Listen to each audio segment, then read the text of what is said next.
Yes, hi. I'm at the on 22nd Avenue Northern, and there's this guy that has a hatchet, and he keeps coming in the restaurant, and I'm a customer, and I think he's outside cutting Has he himself. been threatening anybody?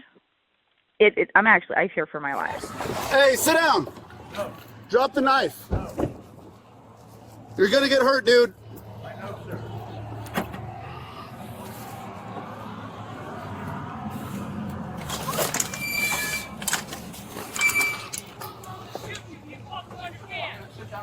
Sit down. Drop the hatchet now! Drop it, dude.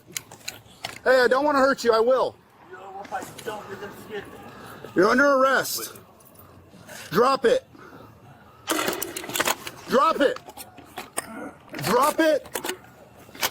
Drop it now! You're gonna Drop it.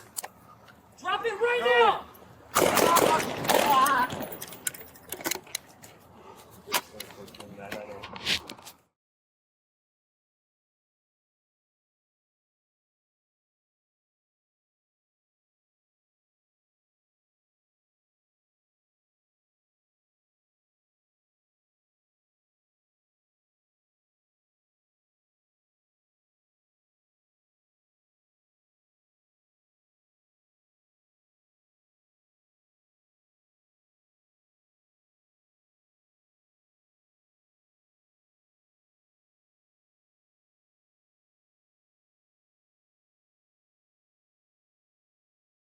Here's the same video slowed down and zoomed in, showing the man holding the hatchet and chisel.